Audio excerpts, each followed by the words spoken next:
Alright, what's up? So I'm going to be doing kind of a like 2-in-1 review today because I decided to get on this RGB hype, and Razer has finally decided to make getting on that RGB hype affordable. Here, this is the Razer Cynosa. This is there are two editions of it. One has the kind of glowy border like this thing that goes around like that.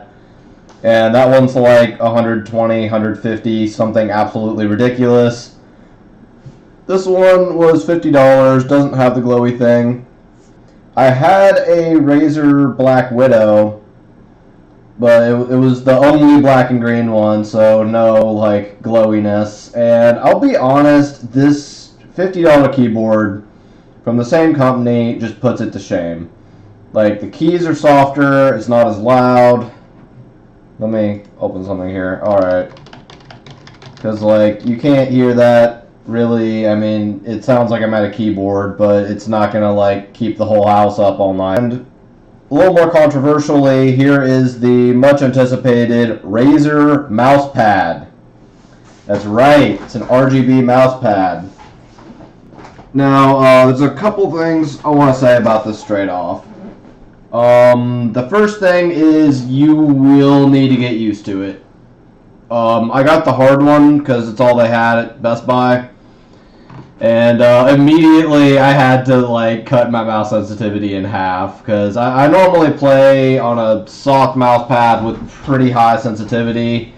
And I watched Overwatch in the training thing and was like, wow! Like, I'd spin 180 in what used to be a like maybe quarter of the screen flick. And of course what everybody's interested in is the colors. Is it all nifty? Is it all glowy? Like, that's the real point, right? Now, that is the real point, but I really can't emphasize enough that it is a good mouse pad on top of that. Like, you don't really think of a mouse pad as something that'll make a huge difference in your life, but honestly, the precision of this thing is just nice. You can kind of see like some colors. There's a little glare like right about here from where the webcam is pointing directly at it. But I'll say with like the lights on in the room, like, it's glowy, but it doesn't look like their pictures where it's just going like blam, like rainbows everywhere.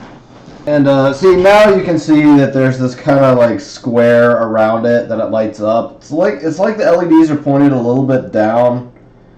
Great. Oh, another thing, it's supposed to have a USB pass-through. It doesn't. Just making that clear. But my favorite thing about this is how it integrates with certain games. Now, the list of games is expanding, but as of right now, out of what I play, only the like Blizzard games tend to really integrate with it well. So, you know, I've launched Overwatch. You can't really see it because the screen's super washed out. And I'm going to the practice range. And you'll see, like, now everything, well, it was purple, now it's blue. And everything on it changes color based on what character you have. You're gonna go to May, everything's I think, slightly lighter blue. Bastion, everything turns this, like, grayish color. Of course, Diva, everything turns pink. Trying to think if there's any others. Zarya, pink. Lucio's actually looks really cool.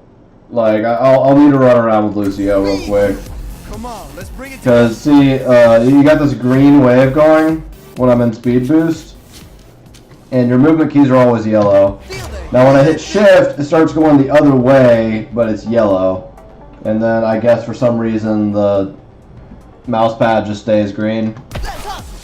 But it goes back and forth like that, and that's really cool.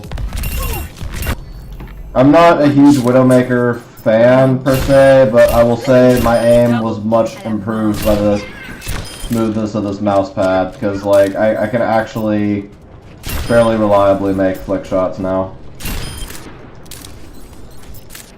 Alright, so it should have glowed a little bit when I got my ult up. I don't know if you can really see it with my hand in the way, but the Q key is like flashing now. No one. And then I press Q, these waves go across, And now you get this red thing going out. And I'll be honest, I'm still discovering little things like that happen with it.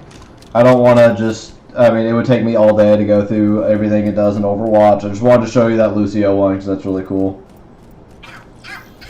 And now I leave the game. Everything stays orange. In Overwatch menus, it's usually either orange or blue. And then when I exit the game, it goes back to being rainbowy. As soon as, you know, the Blizzard launcher acknowledges that it's actually been closed. There we go. A couple more things I want to say. As I know I've talked mainly about the mouse pad, I want to talk about the keyboard some more. Now, when I had my Razer Black Widow, it was basically for typing. Because I still have like this ancient little guy here that I used when I was actually in game. And I'll be honest, this is the first and only keyboard that I actually prefer to use to the Nostromo. Like, ever. Because, like, it's softer. I feel like the keys are spaced a little better. I wouldn't call it an ergonomic keyboard in any sense of the word, but it just feels nicer. And considering all the like awesome chroma effects, $50 for this keyboard is a steal. It is definitely worth it. Now the mouse pad is like, if you're building a rig from scratch, that $50 is probably far better spent improving internal components. But if you have $50 and you want to kind of spoil yourself, I won't lie, it is nice. Some of your friends might make fun of you. Some of your friends might think it's awesome. I think it's awesome. None of my friends do, but I like it. And if you just have $50 and you want to treat yourself, go for it. So that's about it. See ya.